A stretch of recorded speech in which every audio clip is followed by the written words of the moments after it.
Good morning, John. It's Sunday. Today I'm in Cloudcroft, New Mexico, a small town nestled in the Sacramento Mountains.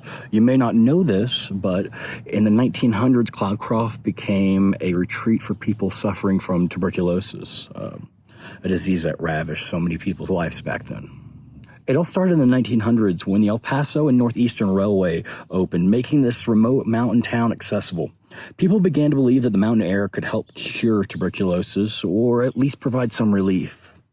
Enterprising doctors and entrepreneurs quickly set up sanitariums, offering long-term stays for those desperate for recovery.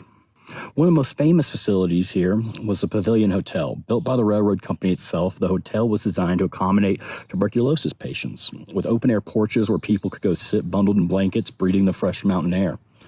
One notable resident of the pavilion was Dr. Henry Flanagan, a prominent physician from El Paso, who had seen so many TB patients in his city that he'd become a local authority on the mountain cure.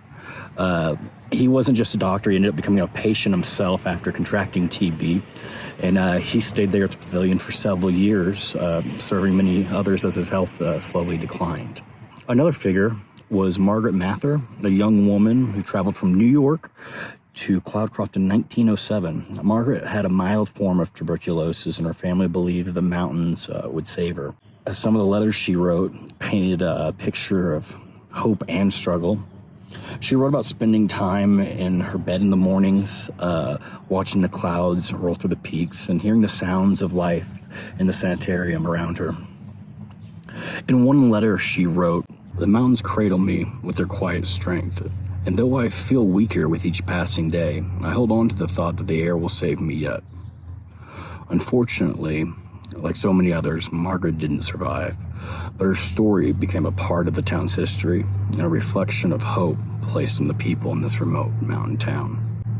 Cloudcroft also became home for less well-known patients, many of whom weren't wealthy or famous. People from across the Southwest, from Texas to Arizona, came here seeking relief that they couldn't find elsewhere.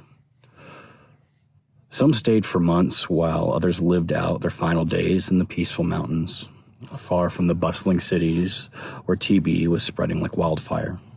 Over time, as medical science advanced and the effective treatments for TB were discovered, the sanitariums faded. Today, few remnants of the past remain, although the pavilion's hotel's ruins are still a quiet reminder of those who sought healing here. John, I hope you see this.